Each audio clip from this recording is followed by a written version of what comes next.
The spectacular rise of Paula Blasi, cycling's prodigious talent. I enjoy the suffering. Sometimes I forget I have limits. Paula Blasi is 23 years old. Earlier this summer, competing in her maiden Grand Tour race, the Spaniard won the Vuelta of Espana Feminina, her fourth victory of the season. Hers is a spectacular rise. A list of remarkable achievements for someone who only started road cycling in the past few years, having previously competed nationally in duathlon, triathlon without the swimming. Advertisement, this is her first full season as part of a World Tour team, but you wouldn't know from her palmares race victories, which also include the Amstel Gold, a one-day classic held in the Netherlands this spring. Tired of spending forever chopping vegetables? This all-in-one prep tool dices and spiralizes ingredients directly into a handy container, helping make salads, sides, and meal prep faster and less messy. Want to get the best verified deal and see full details? Visit grabdeal.us/2 right now. Despite her tender age, Blasi displays an unflappable desire to pedal towards suffering on the bike, knowing that despite the demands of the Vuelta, she didn't even get close to my limit while winning it. Currently debuting at the Tour de France Femmes, women's cycling's biggest road race, Blasi is 4 days in and is wearing the white jersey for Best Youth Rider. Little wonder she has a permanent smile when the athletic speaks to her. "I'm still excited, I'm still expecting," she says, seated on the UAE Team Elimed bus in the Swiss town of Aigle ahead of Sunday's Stage 2. "I really want to get over the first few days because they are kind of the easiest ones. I really want to get to the big mountains." After the time trial today, Tuesday, she will get her wish as the peloton will climb further than ever before in this year's tour, including a visit to the formidable 1,910 m, 6, 270 ft, Mont Ventoux on day 7.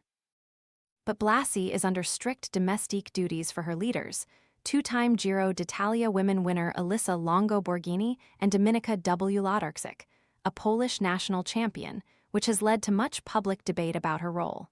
Some argue she should be a co-leader. "We go day by day, but for sure the dynamics are quite clear in this team," she explains. "We have 2 strong leaders, so I don't really think I will have this free card, but I'll be there to help the leaders and try to get the best position. The pressure from the people is different than what I can actually do because they say, 'Are you going to win?'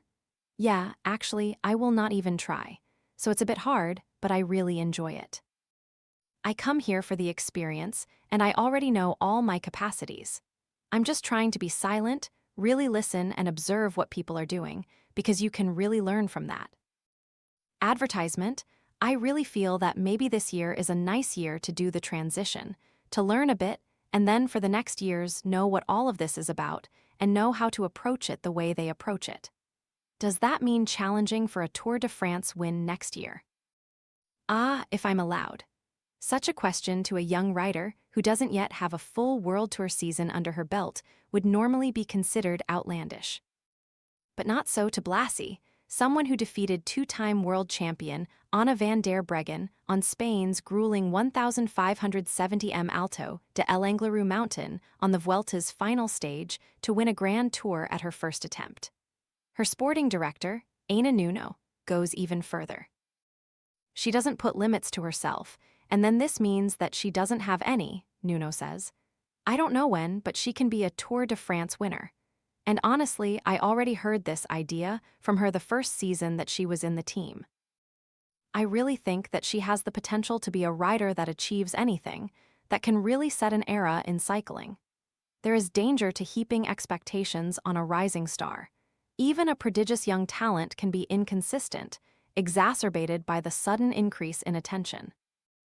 There is a misunderstanding sometimes with the pressure because people say, "Oh, now you will get more, but at this moment, I feel it's a good pressure because I was missing it," she says.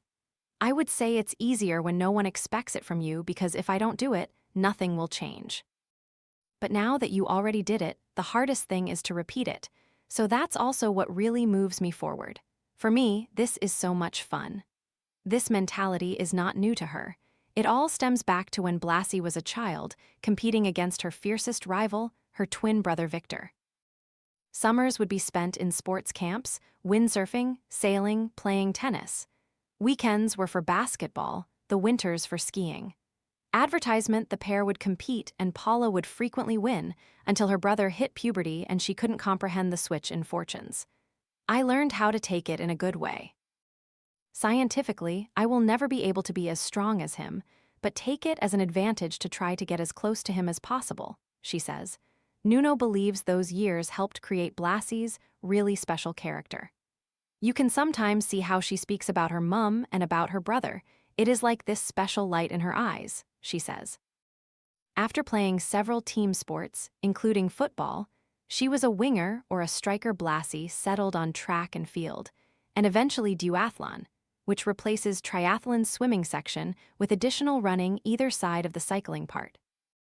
She has a 34 minutes, 59 seconds 10,000 m personal best on the road and a 17:09 for 5,000 m on the same surface. I knew I was never a collective sport player because already coming from running, for example, you run full gas, you finish the race completely dead, and I saw afterwards in football I would finish the match and would be not even tired. Because maybe the ball didn't even come to my side for 90 minutes, she says. I would say people that do cycling, we are kind of selfish a bit, so we really want to feel that we perform well. After periostitis, an inflammatory injury to her tibia curtailed her track career. Blasi turned to cycling, a valiant answer to the personal limit pushing she craved without the high impact of running. It was so cold, it was like maybe 2 degrees, Celsius 35 F, snowing, and I was in shorts because I didn't have clothes, she remembers. I don't even know why I wanted to come back. Within a year, she was on UAE's development team, but initially she found things difficult. Advertisement, I couldn't understand. They said, today you have to work for your team and then when you are done, you stop and you finish with the gruppetto. I should be winning, Blasi remembers with a smile. It was hard to understand that the win maybe can come from the team, not only from you. But now I really enjoy it. Earning promotion to the WorldTour squad didn't take her long, but despite her inexperience, she wanted more responsibility. Told the team would be happy if she just carried out the usual domestique duties, such as collecting drinks bottles for teammates. Blasi was unsatisfied. Perhaps a carryover from her track and field days, she always wants to empty the tank. I really enjoy the suffering on the bike. Sometimes I wake up and I say to my coach, put the hardest thing you ever put someone through. I really feel like suffering today, she explains. Sometimes I forget I have limits, so I just go and go and go because really I feel good, but you also need to have this invisible training resting and taking days easy. I haven't done it yet, because I don't know how to do it.